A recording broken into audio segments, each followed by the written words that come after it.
Hello. So what's what today? Oh, been a rich day. Hmm? I have things that came up, but I'm interested in what's been floating in your river this morning. In my river. Let's see. Gosh, sometimes just being able to talk about the weather is such a joy. And maybe it's because the weather's always changing. And maybe it's because we're in this big transition from a really long, really super snowy winter. Um, but it's exciting to see these signs of spring, which just holds so much meaning. So really, just as mundane as that sounds, talking about the weather is really sweet sometimes, and it's such a common. It transcends borders and landscapes and so I heard a robin for the first time and saw a robin for the first time last week. And that's really exciting. I have no idea what they're eating because literally there's feet and feet and feet of snow. But if yeah, but one robin is here to the best of my knowledge. I'm sure there are others. Um, She yeah. got a backpack of seeds with her. That's of worms. She has worms under her wings. Wow. She um, invited the worms to take a flight and see what that was like. that's right. That's right. That's right. And that reminds me of robins, and this I'm sure will be a conversation for me in a couple weeks or months as soon as the snow melts. Do you know that robins, if you ever watch a robin, and I don't know if you have a lot of robins in in Larkspur, but they hear worms underground. And if you Wow. watch a robin, they'll cock their head and they're listening for worms. And that just blows my mind. Well, it makes so much sense. I mean, it's amazing that when you say that, the ability to hear that. Yeah. What sound does a worm make as it's moving around Yeah. or or sleeping? Maybe the worms are snoring down there. Maybe they're singing sea shanties. That's right. They're all at the Worm Tavern, just enjoying being below the surface. But at the same time, it makes complete sense in terms of survival and evolution Yeah. and and I think there are probably so many abilities that the animals around us have that we don't. I mean, even dogs, their ability to smell and then, uh, our ability to see the electromagnetic spectrum is so narrow. And we think we're seeing the whole world. And it's just a little sliver. And And it's hearing, we're just hearing a sliver of it as well. right. And it's through our filter, which probably narrows it down even more. Yeah. And we go, yes, that's reality. And isn't it amazing how much wonder actually still gets in? Yes. Well, yeah, and it's just life is teeming with life and wonder and aliveness and talking about the weather, it is a meeting place and it is a place where in a way maybe there's a lot of silence that goes on too Mhm. in terms of um, yep, it's raining again or something. And we don't need to go into these long discussions Right. to communicate. And yes, the aliveness, everything being conscious. Yeah. We think we go into a garden or into a forest, and it's like everything has its point of view. The trees, Mhm. the worms, the birds, the everything. Yeah. And we think ours is what really, Right. and we try to interpret everything through our way of seeing, Yeah. through our way of being conscious, where a tree has a different way of being conscious that's appropriate to it, maybe. Yeah. And the worms and the robin, and there's all these frequencies going on of awareness. And maybe the robin is marveling at some of the things we can do. Right. I love when two perspectives, two vantage points, two viewpoints, or 20 overlap. Yes. And that can be as simple as yesterday, Patrick and we tapped 4 maple trees. We only have 4 little, whatever they're called, and 4 bags, and we can't afford to buy pails yet, but we will. And while we were tapping these trees, and this syrup, this sap is running out of them, and it just tastes like heaven. Mm. There's an eagle, and the eagle was flying over. Whenever I see eagle, I call hello, and the eagle spiraled around multiple times, checking us out. Mm. And I love when that overlap, the tree, me, just us engaging with the other vantage points, the more than human vantage points and perspectives. Yes, yesterday I was sitting in the parking lot of the market I go to, and the hawk was circling overhead. Uh-huh. And I was thinking, what is that hawk seeing looking down on the cars? And it went over some area where there might have been food for it, some across the street where there's grasses and trees, but it just kept circling over the whole area. Yeah. And since there's so much photography now taken from uh, drones in movies and things looking straight down, Oh, I felt like I could imagine. It took my awareness of like this, and I could project it up yeah. and imagine looking down from that camera viewpoint. Yeah. And it was a wonderful ride that Mm, took me on. mm, mm, mm. And I've been thinking about the difference between listening and hearing.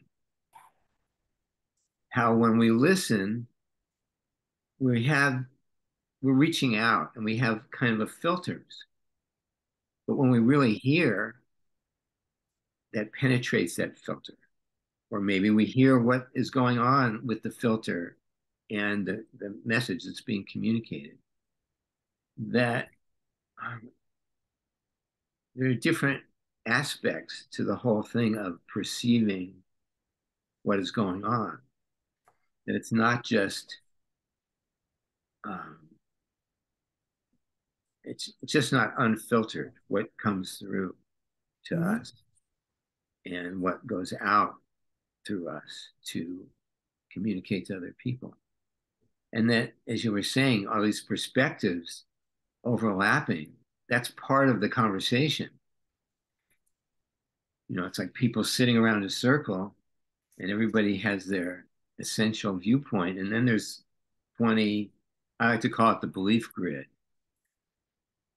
these, uh, or the veil of thoughts or something like that, Mm-hmm. that, um, that we use to navigate the world, but also it shapes our experience of the world. Mm-hmm. Mm-hmm. Yes.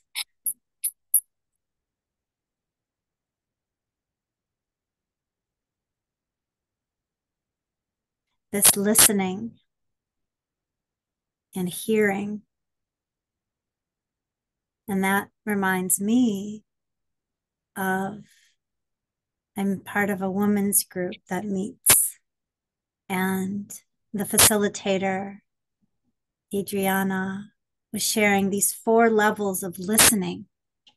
And I can't remember what three of them are, downloading, you're kind of half listening. But the fourth level, and they're not necessarily one's better than the other, they're just distinct. It's generative listening. It's listening that offers that results in or is part of transformation. It creates transformation Yes. for those involved. So that's like listening that might happen between musicians who are playing together or dancers who are dancing together. Yeah, or people who are talking together, who Yes. one's if there's a listening, this level of co-creative listening, Hmm. and that we leave transformed. And it could be simple as an encounter around the weather, or something that brought you joy and you share it and I hear it and feel that joy. Yes. Yeah. And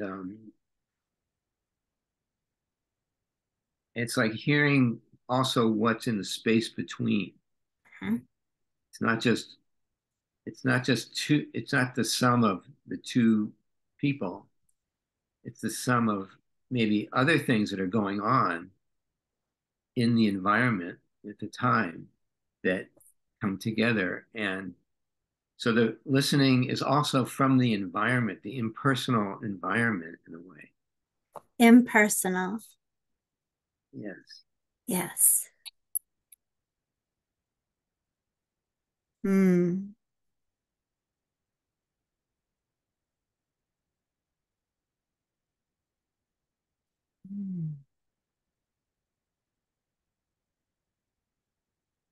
It's like yesterday, I wish I could remember, but it was like when something's on my mind and then there's like a bumper sticker that addresses that thing, or somebody, I'm passing by somebody and they're having a conversation with somebody else, and I just hear three words that come out of their mouth, but it addresses that thing. And I really have experienced that when I'm working on a project, Okay. an architecture project or a writing project, and I focus on something, and then it's like the whole environment is like saying, "Did you think about this? Did you think about this?" Mm-hmm. All around this theme that I'm traveling at that time. Mm-hmm. And that's an amazing conversation that happens. Yeah. So, Yeah. did you experience that at all when you were writing your book? Yes. Yes.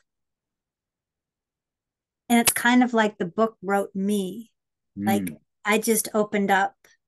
And it's so funny to be without that now. Like that impulse is kind of complete for Right, for what that was. But right. in that when I was in that active phase, yeah, it was a constellation uh, of inputs completely unrelated that were that then ended up kind of pouring into what came through, if that makes any Yeah, sense. complete sense.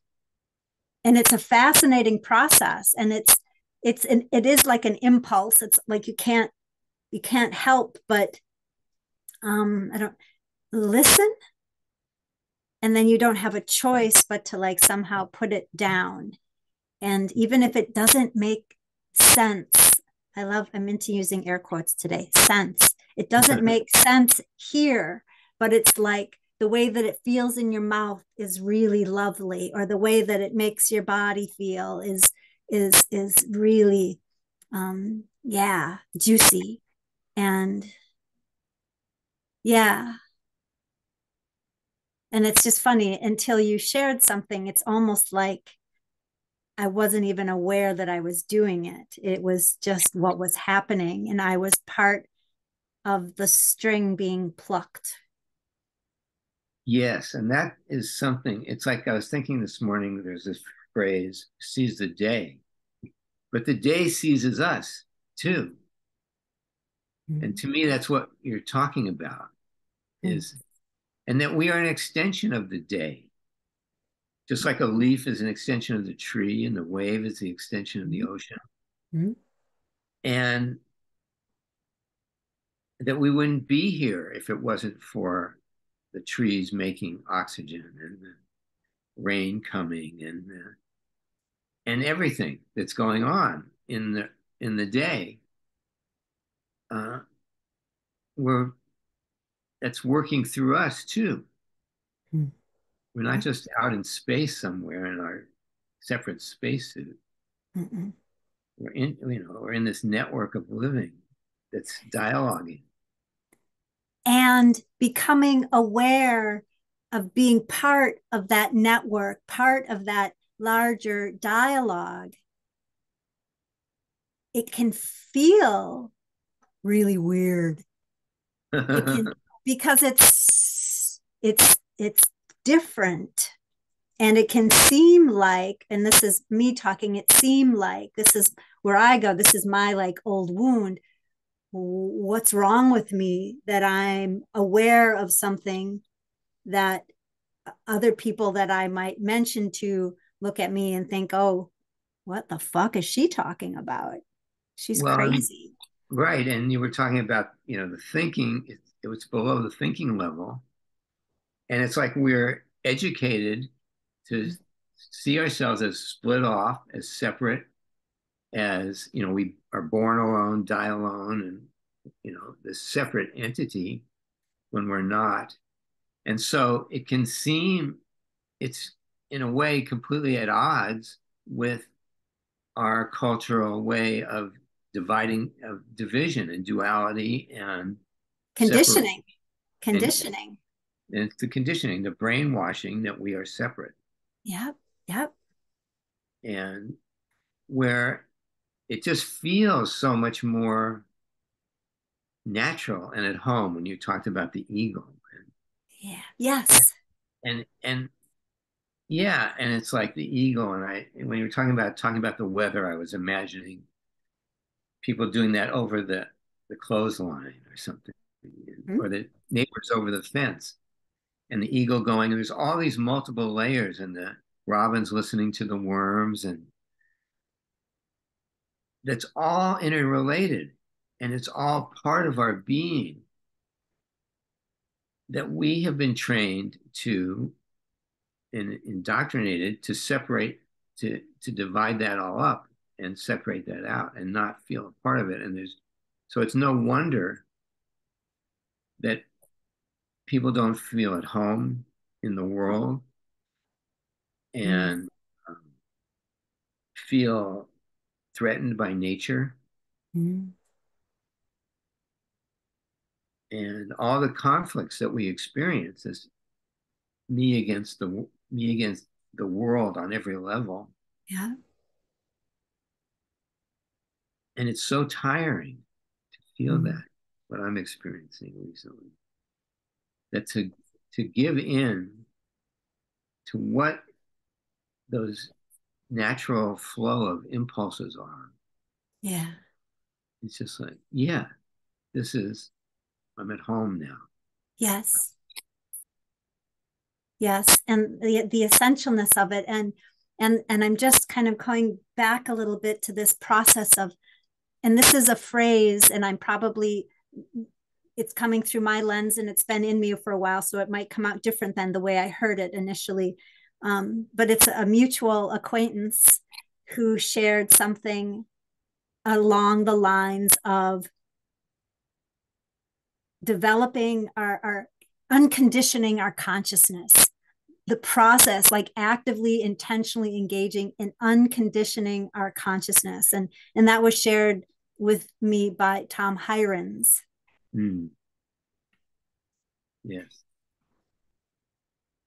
So it's like the process of that is such, it's as unique as we are.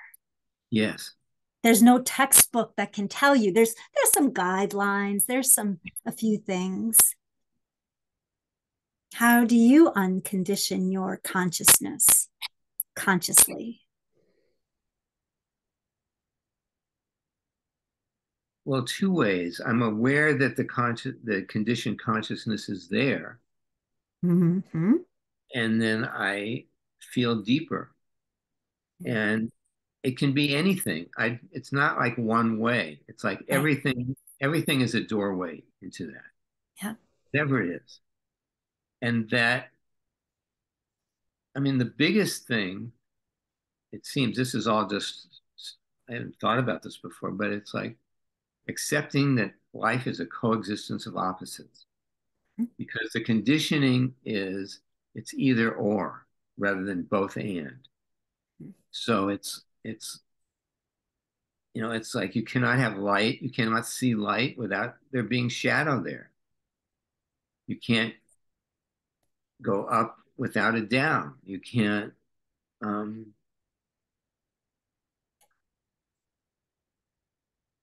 you can't give without receiving, and you can't receive without giving. That all these ways that our language reinforces that conditioning to to see things and experience things in division, like I see you. Yeah. And years ago, when I first became aware of this, I was realizing there's no word for light, Mm-hmm. dark. There's no word for day, night. There's no word for that for these coexistence of opposites that our language is so entrenched. So it is getting beyond language. Yeah. And I think that is my primary way of doing that is becoming aware of it and then opening to what is beyond language in that moment. Mm-hmm. And not necessarily trying to interpret it, because then it's like getting right back up into the language again, Right. Right. Experiencing it, sensing it, sensing it. hearing it, touching it, Yeah. seeing it, and letting those experiences kind of, I mean, it feels in a way Mm-hmm. kind of like flavoring the Mm-hmm. soup of my soul. Yeah. And it's not for a purpose. Yeah. It's not for some goal in the end or anything like that, or to be a good person or a better person or anything like that. All those conditioned reasons for doing things. Yeah. It's it it's and that's been hard to to be honest about that with myself, because it's like, I should be doing this, I should for all these reasons, rather than this is who I am as a being. I mean, does the robin go around going, I'll be a better robin if I can listen better and hear those worms? It's just, I don't know, but I would imagine they're just like involved in the process. Yeah. Mm.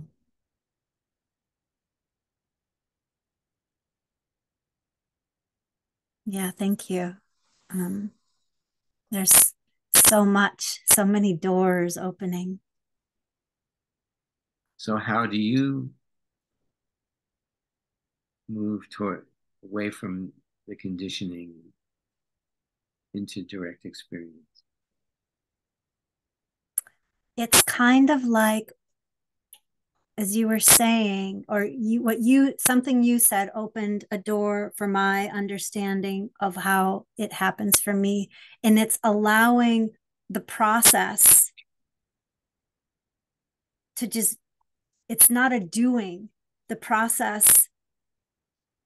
Mm. I just have to allow that. I just have to, and that's a kind of a doing, isn't it? But I just have to allow that. Right, but And yeah, it's a doing that's a spontaneous. It's spontaneous doing than a now I'm going to do this. yeah, and it's not a thinking. Right? And I think for me, part of it is for me that unconditioning process is really intuitive. And so for me, it's discerning and trusting that intuition, trusting that sentience, because all the other voices, the conditioned voices, the eons of voices, question that.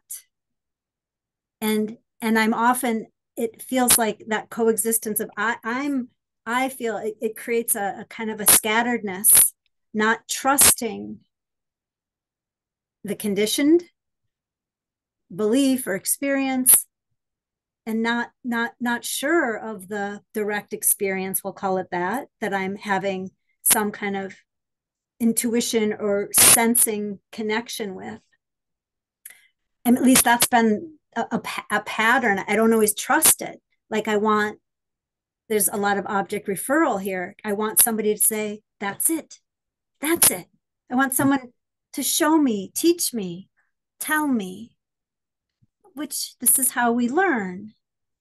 And there isn't a map. There isn't a teacher. I suppose there have been teachers that come in but it's all self-generated. It's all self-created or yeah. So it's exciting and it's strange and so for me it's the trusting of that intuition Mm. and the felt experience in my body.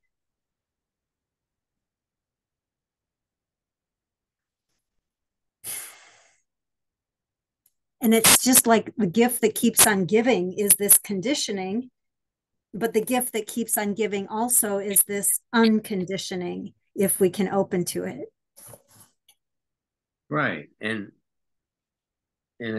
like we were saying before, it's individual for each person. For me, it's not about that's it. You know, that's part of the conditioning. That's an extension of the conditioning. That's it. And part of it is it's more like that's flowing than that's it. Or that's it now. Yes. And that or that's the sensation now. Right. And so I have a good friend who's a musician, and he was saying something about he was he feels scared most of the time. I said, what if you didn't label it that and you just experience that as a sensation in the body rather than labeling it fear or something. So then later on, I was thinking, well, sensation is a vibration, which is music. Mm. And that there's this other kind of music playing in us with all these sensations that we are trying to label and name for our conditioning to go, oh, that's a acceptable sensation, and that's a that's a one to fear, get away. I mean, certainly we put our hand into a hot flame. There's a sensation that's dangerous, but and that there's so much of part of the conditioning is I should be having these sensations rather than those, and I should be happy. I should be positive. I should be whatever. Yeah. Rather than I'm feeling this energy, this sensation of that I don't need to put that when I do put a label on it, it cuts me off from that. Yeah. It's kind of a way of distracting and protecting, which is which keeps me in the programming, in the conditioning. Yeah. So this is good because right there's something about so the process of naming we could say the process of naming helps elucidate something, helps something reveal. We can, Yes. we can anchor it in a particular way, but then the process of naming can also take us out of the sensation. Right. Well, and it's like, are we naming to pin things down? Or are Mm-hmm. we naming to open up? Ah, okay, okay, okay. It's kind of like that listening. Is the naming generative? Mhm. Can the naming be generative? Or is Yes. the naming like a dead end? Right. It's a box. Like, Yes, file it in this box, right, and now what's next? right. There's- Gen- Generative naming. So generative language. So then I think about generative language, a language that is generative. yes, and things like music do that. Yeah, Uh, but a conversation can be just as musical if it's to open things up, yeah. Mm, to nourish the aliveness rather than suppress the aliveness. right. Well, what would what would it feel like if we were all of a sudden spontaneously released from suppressing our aliveness?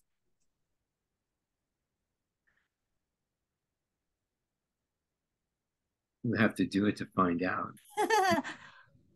But I mean, there are moments that happen, Yes. Yeah. and that's part of my unconditioning too, is to allow myself to feel that unrestricted joy. Yeah. And it's like anything, we can taste something, see something, and only allow our experience to go so far. Like, I can allow myself to be that joyous about it, but don't, that's far enough, rather than be ecstatic. Yeah. And Yeah. yeah, I wish I could remember the quote. I love it. It's very common. It's like those who were dancing were hearing the music, and those that saw the people dancing thought people the people that saw the people dancing thought they were insane, but they were not hearing the music. No, okay. Okay. Excuse me. Yeah. Yeah, yeah, yeah.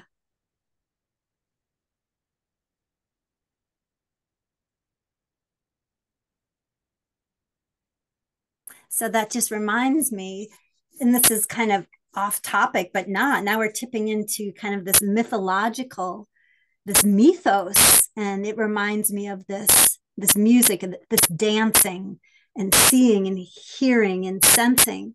It reminds me of there's a story in the stories of Fionn, Finn McCool in the Irish and sometimes Scottish kind of cosmology.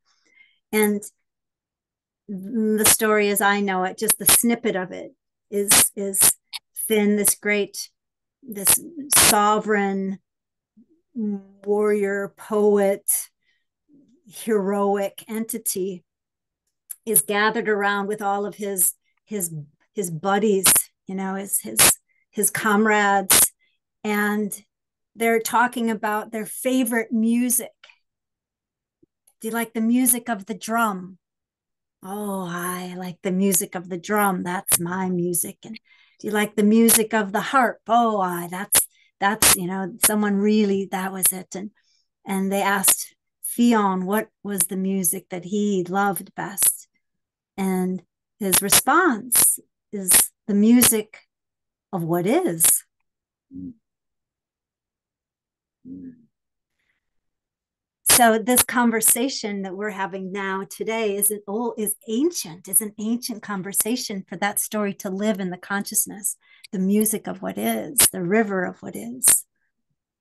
And what is, it's so many layers and so many musicians playing so many instruments.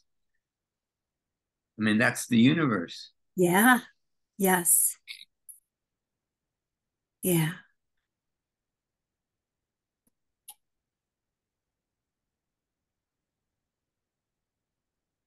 So humans have been listening to the music of what is and discerning that over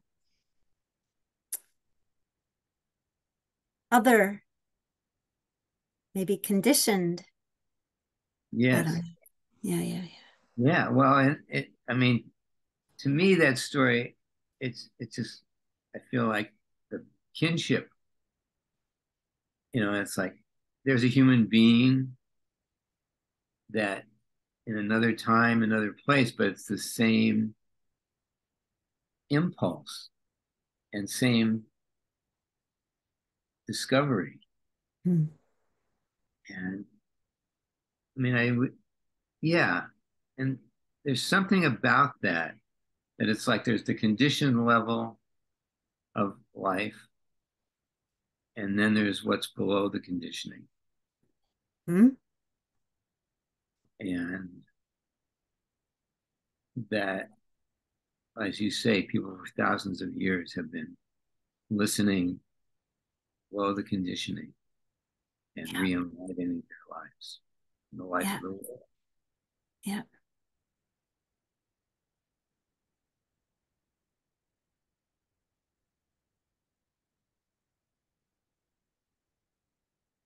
It makes me wonder if that conversation will is growing rather than being the conversation of kings and men and warriors. And I'm kind of being literal and yet metaphoric at the same time. Are more and more people listening in to the music of what is and discerning, unconditioning through that. Uh, it's hard to say, but I see it. I mean, the whole thing about the ecology, not about who's a believer in climate change and who's not, but that, for instance, the whole thing of trees communicating through their roots Mm-hmm. Yes. and and us becoming aware of that, Mm-hmm. where not too many years ago we didn't think about that. We intuitively felt something, but that they're finding physical Yeah. evidence of that. And that in a bizarre way, the internet is doing that. Mm-hmm. I mean, there's a lot of static and a lot of other crap that's in there, but that I can connect with someone I don't know in India and see their artwork. And anyway, that connectedness, how much it dissolves the conditioning that is limiting, Mm-hmm. that's another question. Yeah. Yes. Yes. Gosh. Um, more doors opening, more doors opening, more doors opening. Mm-hmm. Well, Tony, I think we'll pause there and we'll pick up with whatever is when we meet again. Sounds good to me. Wonderful conversation, Tracy.